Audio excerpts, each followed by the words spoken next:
Hello बच्चों, कैसे हैं आप सब? अच्छे हैं? तंदुरुस्त बने रहें, एक्सरसाइज करते रहें और साथ के साथ पढ़ाई भी करते रहें। चलिए स्टार्ट करते हैं हम आज का टॉपिक। हमारा टॉपिक चल रहा था अकाउंटिंग प्रिंसिपल्स, लेखांकन सिद्धांत।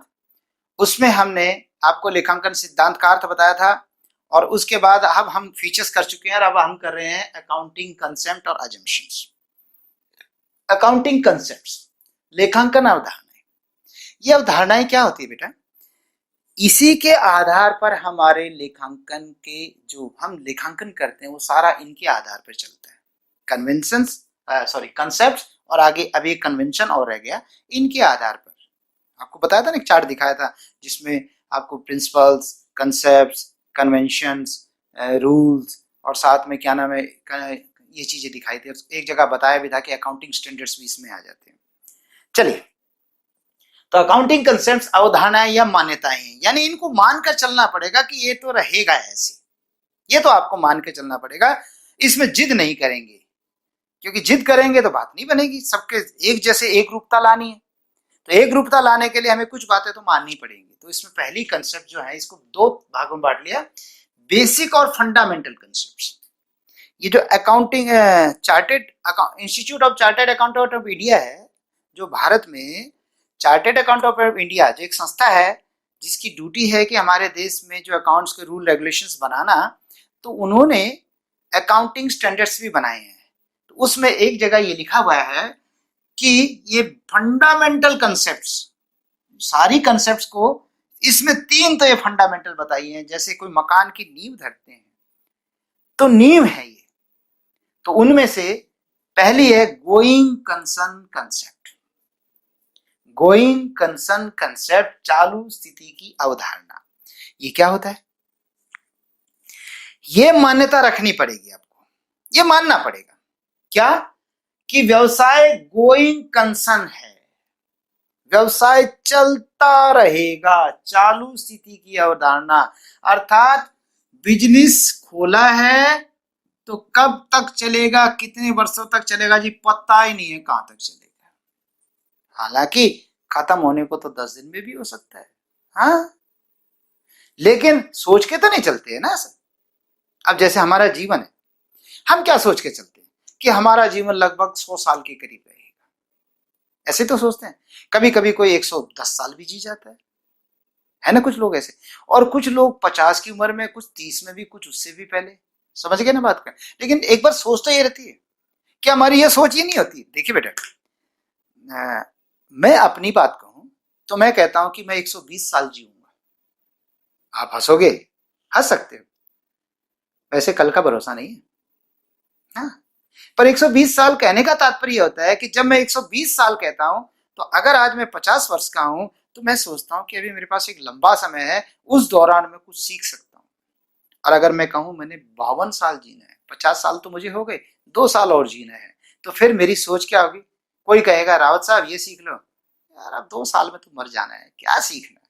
देखो सोच का फर्क देखिए। इसी तरह से व्यवसाय में गोइंग कंसर्न कंसेप्ट, व्यवसाय चलते रहने की कंसेप्ट है। ये विचार रखना पड़ेगा आपको, ये अवधारणा रखनी पड़ेगी कि व्यवसाय चलता रहेगा, चलता रहेगा, चलता रहेगा। तो इससे क्या फर्क पड़ता है? अरे बेटा, अगर आपको पता है कि व्यवसाय कल ही बंद हो जाना है, तो कोई कहेगा जी इसमें सफेदी करवा दो। किस लिए करवानी है, अब तो बंद होना ही है, मानते हो ना? लेकिन जब आप लंबी सोच के चलते हो तो गोइंग कंसर्न कंसेप्ट। इसी वजह से कोई आपको लोन देता है, हाँ, उसको पता है ये व्यवसाय लंबे समय तक चलेगा। इसी वजह से कंपनियों के लोग शेयर खरीदते हैं, लोग उनको ऋण देते हैं, यानी डिवेंचर्स खरीदते हैं। तो ये चीजें इस वजह से होती है। और इसी वजह से वस्तुओं को हम एक ऐतिहासिक हिस्टोरिकल कॉस्ट होती है उस पर रखते हैं। हिस्टोरिकल कॉस्ट फिर एक आगे आएगा, यहाँ पर कहीं पर होगा, ये रहा हिस्टोरिकल कॉस्ट, यहाँ समझाऊंगा मैं आपको। फिलहाल आपको यहाँ पे नहीं समझाता, वहां भी समझाना है, ठीक है? तो इस वजह से गोइंग कंसर्न कंसेप्ट होता है। तो एक बार फिर से समझे, गोइंग कंसर्न कंसेप्ट का मतलब होता है व्यवसाय लंबे समय तक चलेगा। और जब लंबे समय तक चलेगा तो आप वस्तुओं को, जो एसेट्स होती हैं, फिक्स्ड एसेट्स वगैरह, उनको लागत पे रखते हैं और हिस्टोरिकल लागत पे, और रोज रोज में बदलाव आते हैं, उनको चेंज को नहीं दिखाते। इसी वजह से कोई आपको लोन देता है, इसी वजह से कोई आपके शेयर्स आपकी कंपनी में इन्वेस्ट करता है। ये सारे कारण हैं, ठीक है? Going concern concept. तो व्यवसाय लंबित समय तक चलेगा। दूसरा कंसिस्टेंसी कंसेप्ट, एक रूपता की अवधारणा। एक रूपता क्या होती है? एक रूपता होती है कि हमारे बिजनेस के जो 1 साल के खाते बनते हैं, 1 साल के, अगले साल भी उसी बात को ध्यान में रख के बना जाए, उससे अगले साल भी, उससे अगले साल भी, उससे अगले साल भी, यानी हमेशा एक रूप रहे।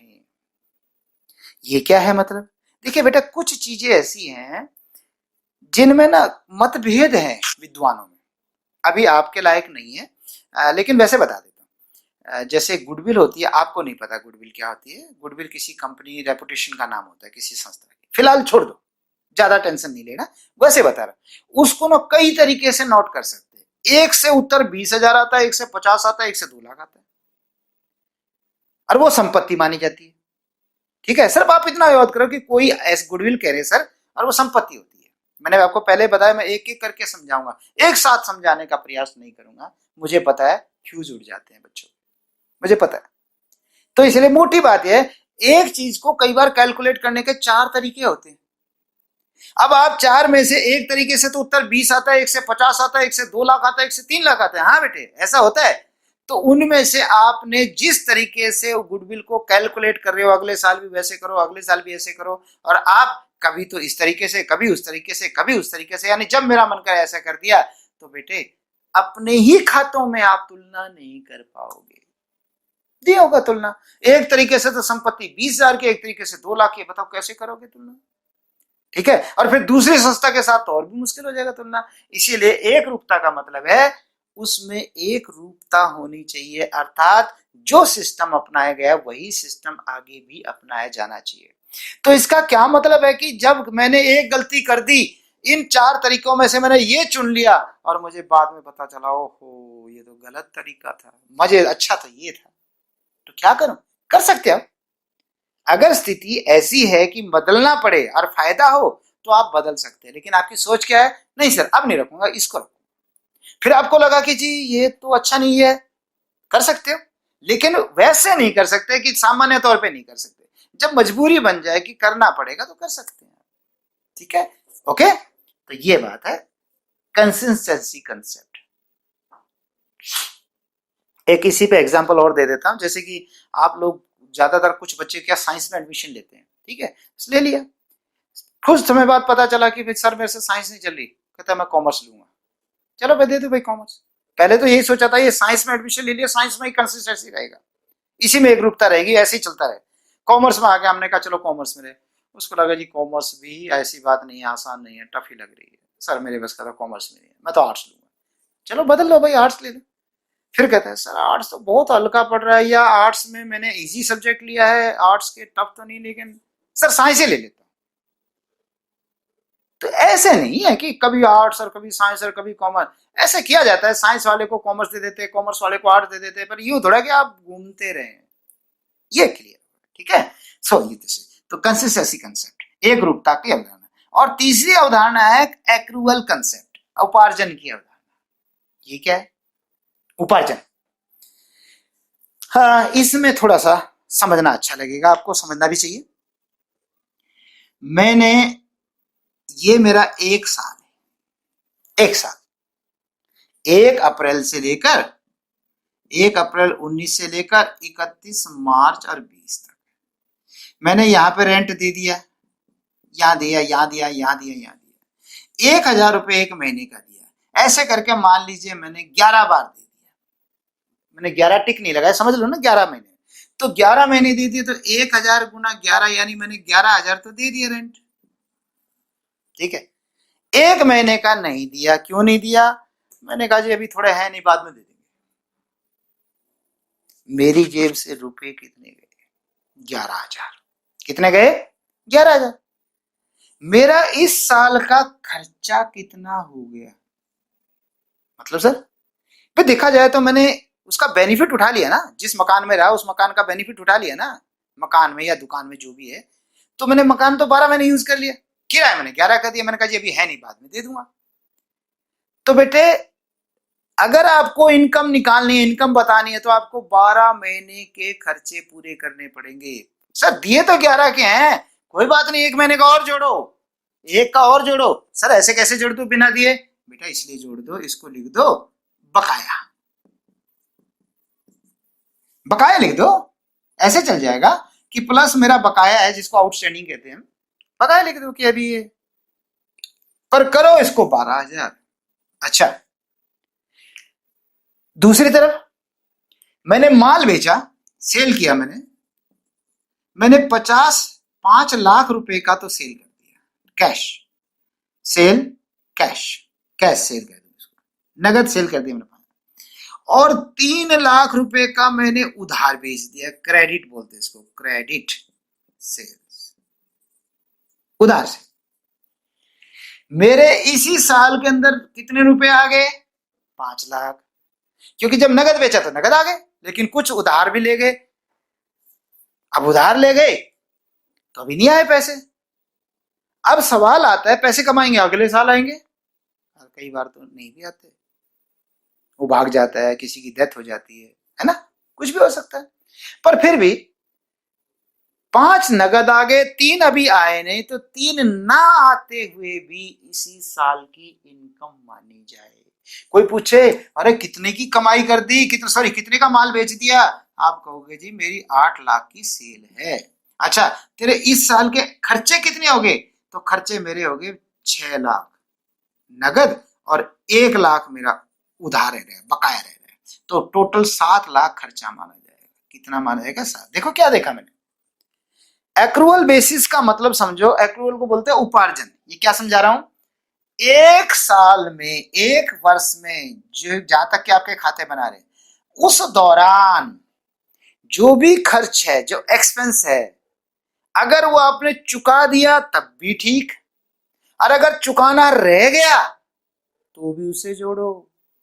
और एक और बात, अगर आपने आगे का भी चुका दिया हो, तो इस साल से आगे का भी, जैसे कि तनख्वाह देते थे, ठीक है, देते थे।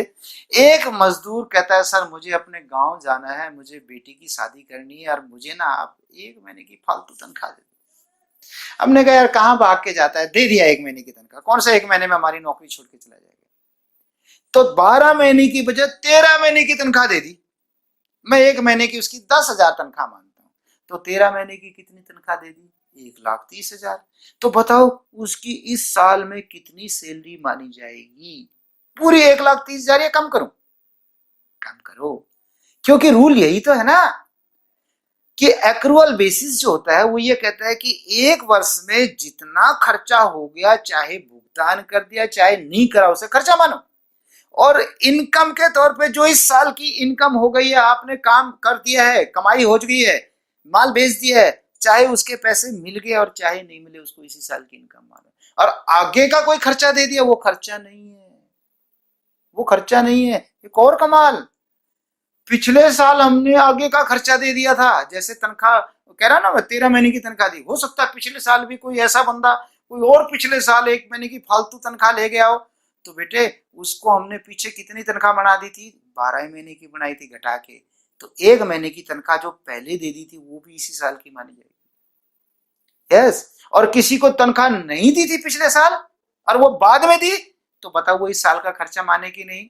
देखिए, अगर मैंने, ये हमारे लिए लक्ष्मण रेखा की तरह है, अगर मैंने कोई एक्सपेंस पीछे का अब पे किया है, अब भुगतान किया है, तो बताइए मैं इसे इस साल का खर्चा मानूं कि नहीं मानूं? पीछे देना था, पिछले साल नहीं दिया गया, अब दिया है, तो उसे नहीं माना जाएगा, नहीं माना जाएगा, ठीक है। और कोई इस साल का खर्चा नहीं दिया तब भी माना जाएगा। यही तो एक्रूअल बेसिस है। क्लियर हुआ बेटे कि एक्रूअल कंसेप्ट क्या होता है? एक वर्ष में जो आपने खर्चे कर दिए हैं, नगद करे हैं तब भी ठीक, और अगर नगद करने रह गए हैं, भुगतान करना रह गया, तो भी उसे जोड़ो। ये एक्रूअल बेस। क्लियर हुआ एक्रूअल बेस। अब हम चलते हैं अदर कंसेप्ट, और भी कंसेप्ट माननी पड़ेगी, और भी इन बातों को मानना पड़ेगा। मैंने कहा ना, मान के चलना पड़ेगा बेटे इनको, आप इस पे ज्यादा बहस नहीं कर सकते। बिजनेस एंटिटी कंसेप्ट, व्यवसाय के अस्तित्व की अवधारणा। ये क्या है? बिजनेस एंटिटी कंसेप्ट, व्यवसाय के अस्तित्व की अवधारणा। ये बिजनेस खाली है, सबसे पहले मालिक ने पैसे लगाए। किसने लगाए?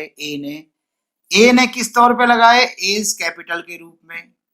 ओके, पैसा लगाया मालिक ने, और फिर भी व्यवसाय को मालिक से अलग माना जाता है।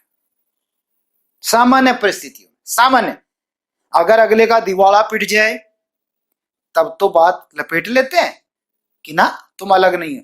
वैसे नॉर्मल चलते हुए व्यवसाय अलग, मालिक अलग। क्या कह रहा हूं मैं? मालिक ने घर से जो पैसे बिजनेस में लगाए उसको क्या बोलते हैं? कैपिटल। कैपिटल के तौर से रिलेशन है मालिक का व्यवसाय से। अरे एक और बताऊं, आपको जब आगे खाते बनाना सिखाएंगे, वो मालिक के खाते बनाना नहीं सिखाएंगे, वो व्यवसाय के सिखाएंगे, बिजनेस के सिखाएंगे। बिजनेस अलग है, मालिक अलग है। यस, मालिक अपने बच्चों के साथ घूमने जा रहा है, वो खर्चा यहां नहीं लिखेंगे। मालिक ने किसी बच्चे दोस्त के बेटे को गिफ्ट दिया, वो नहीं लिखेंगे, वो बात अलग है। अगर मालिक की जेब खाली है, मालिक ने बिजनेस में गले में हाथ मारा और पैसे ले जाकर अपने दोस्त के बेटे को गिफ्ट दे दिया, अब तो लिखेगा गिफ्ट नहीं, ड्राइंग, कि बिजनेस से पैसा रहेगा। बाकी इस पैसे को क्या करता है?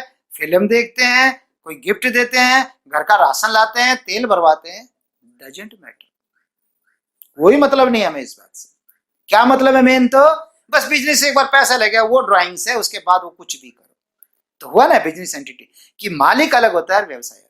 अगर 4 व्यक्ति मिलकर पार्टनरशिप करते हैं तब भी बिजनेस अलग है और मालिक। लेकिन मैंने फिर बताया, अगर बिजनेस का दिवाला पिट जाए, ऐसी स्थिति आ जाए, तो ऐसी कंडीशन में मालिक को भी लपेटे में ले लेते हैं। पर कुछ बिजनेस में नहीं ले पाते, जैसे कि लिमिटेड लायबिलिटी पार्टनरशिप है, वो आपको नहीं सीखना, वैसे बता रहा हूं।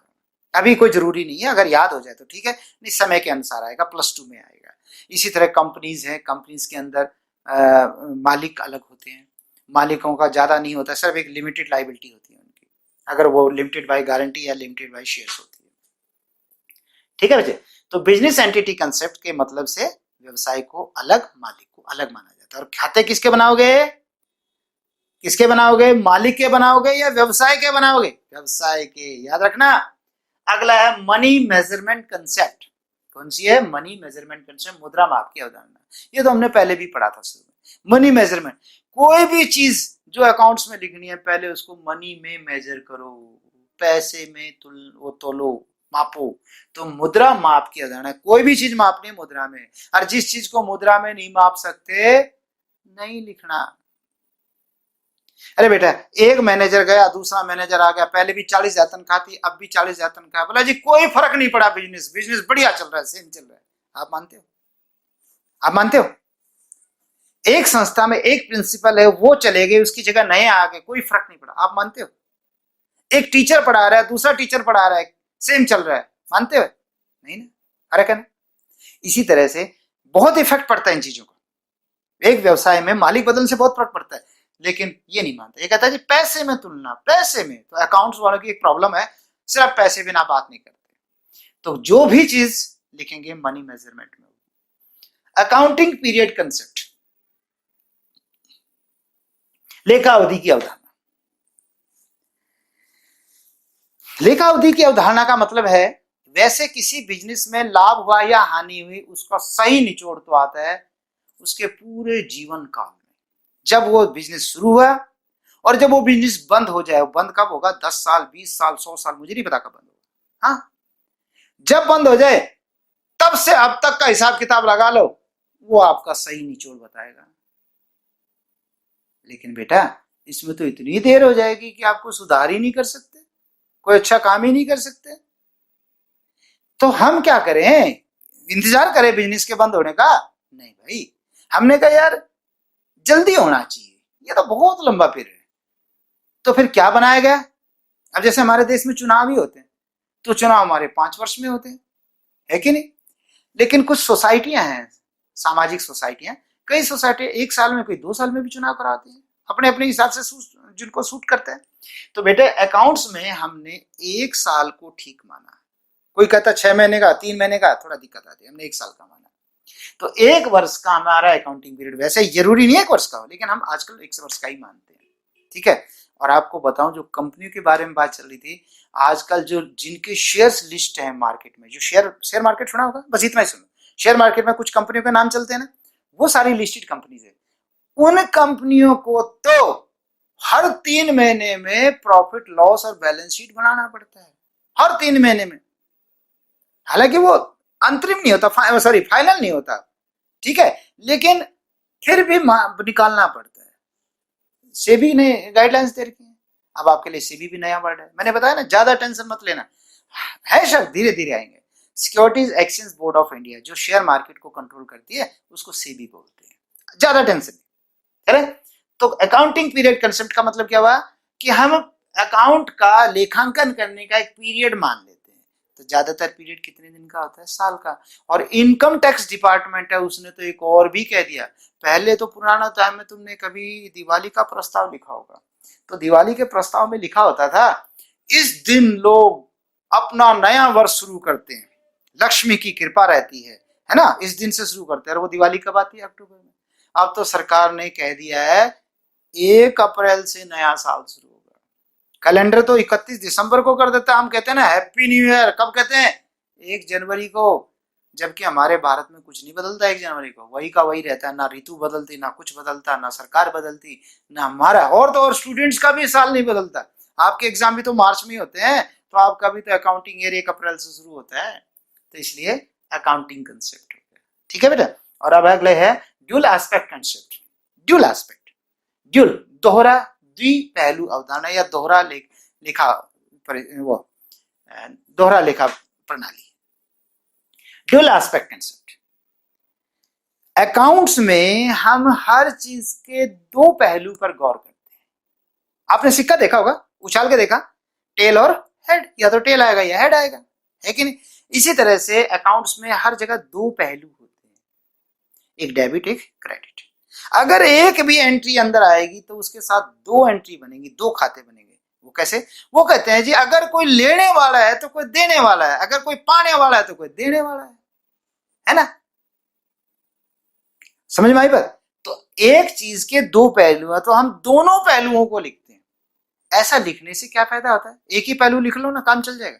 एक बात बताऊं, जिन लोगों को अकाउंट्स का ज्ञान नहीं होता, ये हमारा प्रॉपर अकाउंट का, और दुकान खोल लेते हैं, वो भी अकाउंट बनाते हैं, वो एक ही पहलू को गौर करते हैं, वो 2 पहलू को नहीं करते। पर उसमें कई कमियां हैं।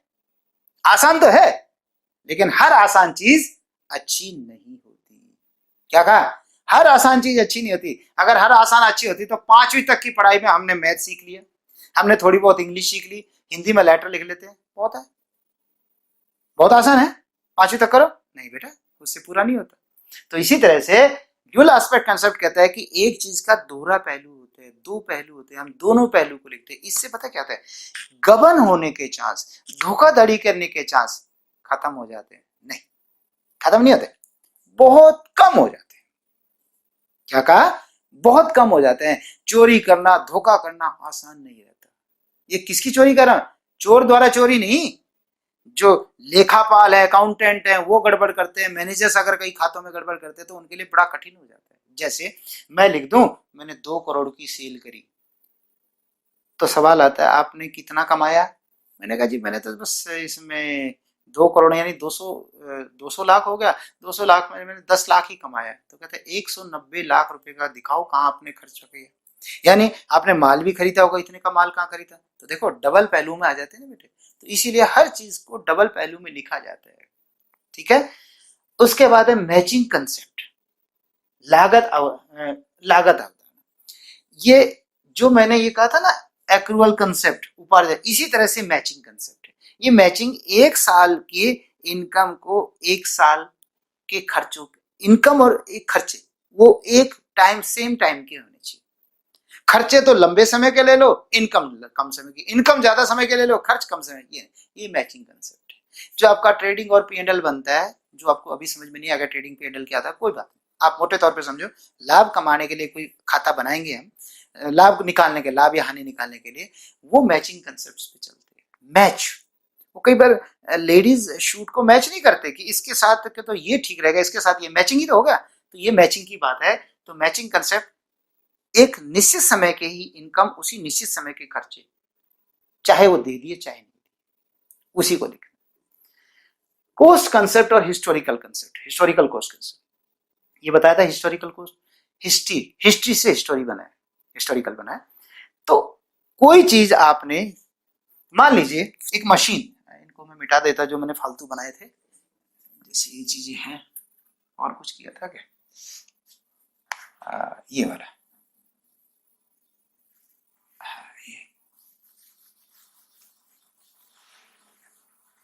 ये आपको समझाने के लिए किया था। देखिए हिस्टोरिकल कॉस्ट, मान लीजिए आपने एक मशीन, आपने मशीन खरीदी 2 लाख की, ठीक है बेटा।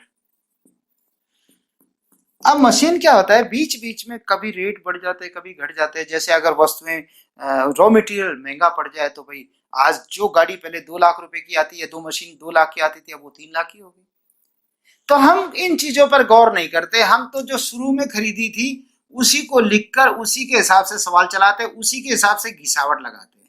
घिसावट, ये घिसावट क्या होता है, 2 लाख की मशीन हमेशा 2 लाख की थोड़ा रहेगी, धीरे धीरे धीरे धीरे घिसती रहेगी, और घिसने के बाद तो जब खत्म हो जाएगी तो आपको नई लानी पड़ेगी। तो उस जो 2 लाख रुपए के खर्चे को 1 साल में नहीं मानते, उसको धीरे धीरे कई वर्षों में काटते हैं, क्योंकि उसका फायदा हमें कई साल तक मिलता है।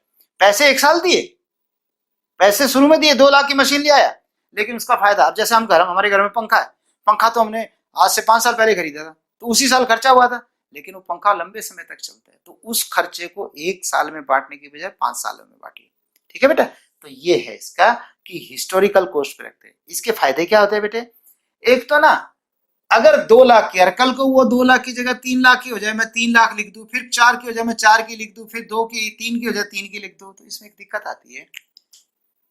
सबूत बताओ, कहाँ है सबूत। दूसरा, ये चीजें तो रोज कम ज्यादा कम ज्यादा कम ज्यादा होती रहती है बाजार में। फिर मैंने खरीदी तो लंबे समय के लिए, गोइंग कंसर्न कंसेप्ट को सोचते हुए लंबे समय के लिए खरीदी है, तो भाई रोज रोज के उतार चढ़ाव को देखने का फायदा। अच्छा एक और बताइए, मेरा मकान है 10 लाख का, ठीक है, वैसे 10 लाख में आता नहीं आजकल, तो वो मकान 10 लाख का है। अब मेरे को पता चला बाजार में 13 लाख का हो गया, तो खुशी होगी, तो मुझे घर में लड्डू बांटने चाहिए कि नहीं। फिर पता चला 15 लाख का हो गया, फिर लड्डू बांटो, बल्कि दोस्तों को पार्टी और दो। आप कहोगे सर किस लिए देनी जब मैंने मकान बेचना ही नहीं, तो बात भी ठीक है। और कल को मकान कम हो गया तो भी मैं उस मकान में रहूंगा, महंगा हो गया तब भी उसमें रहूंगा। जब तक मैंने बेचना ही नहीं है तब तक वो मकान रोज कोई कहता है सब रेट बढ़ गया, रेट घट गया, बढ़े जाओ घटे जाओ, मुझे क्या फर्क पड़ता है, जब बेचूंगा तब तो फर्क पड़ेगा। तो इसलिए तो ये कहता है हिस्टोरिकल कॉस्ट पे रखते हैं, क्योंकि उसका प्रमाण भी होता है और उसके आधार पे चलते हैं, रोज रोज के चेंजिंग को हम नहीं करते। ठीक है बेटे, तो ये था आपका ये तरीका, कंसेप्ट्स ऑफ अकाउंटिंग कंसेप्ट्स। मुझे लगता है कि समझ में आ गया होगा, और यहीं तक इसको समाप्त करते हैं। अब आगे कन्वेंशंस रह गई हैं, उनको मैं बाद में कराऊंगा। ओके, बाय बाय, फिर मिलते हैं।